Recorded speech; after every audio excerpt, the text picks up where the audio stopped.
జీవితంలో అసలైన జీవిత భాగస్వామి ఎవరో తెలుసా? తల్లిదండ్రుల, అన్నదమ్ముల, భార్య భర్తల కాదు.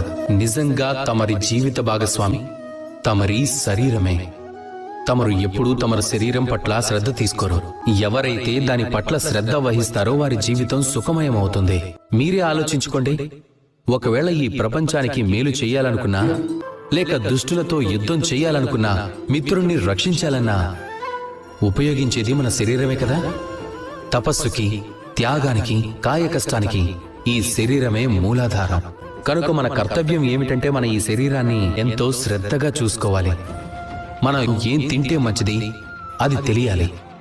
ఏది తాగొచ్చు, ఏది తాగకూడదు అది తెలుసుకోవాలి. మన ఆహారాన్ని బట్టే మన మనస్సు కూడా ఉంటుంది.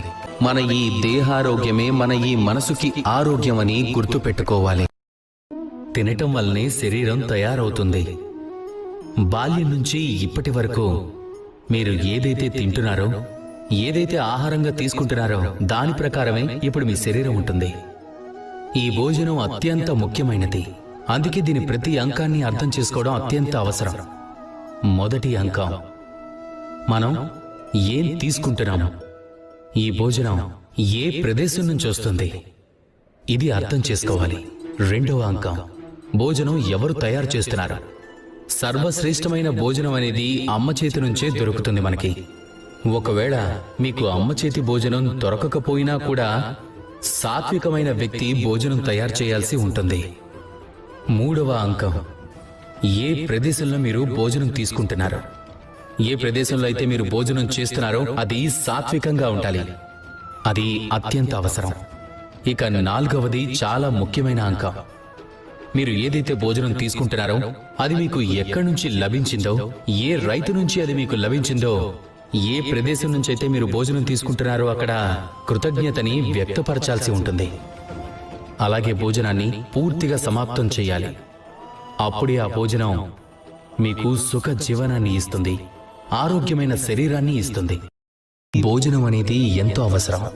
ఎందుకంటే భోజనంతోనే మనకి శక్తి లభిస్తుంది. ఇక ఆ శక్తితోనే ఈ ప్రపంచంలో మన జీవితానికి సంబంధించిన ప్రతి పనిని మనం చేయగలుగుతాం. ఇప్పుడు చలికాలంలో మనకు సూర్యుడి నుంచి లభించే శక్తి ఒక రకమైనది. అలాగే ఇంకొక రకమైన శక్తి ఉంటుంది. దానితో భోజనాన్ని వండగలుగుతాం, రుచికరమైన పదార్థాలను తయారు చేయగలుగుతాం. ఇప్పుడు అత్యంత మహత్తరమైనది, ఏ వ్యక్తి అయితే ఆ భోజనాన్ని వండుతాడో అతని మానసిక తరంగాలు, అలాగే ఎవరైతే ఆ భోజనాన్ని తింటాడో ఆ వ్యక్తి మానసిక స్థితి. మీరు భోజనాన్ని వండేటప్పుడు చాలా ప్రేమతో ఆ పనిని చేయండి. మంచి దృష్టితో, మంచి ఆలోచనతో చేయండి.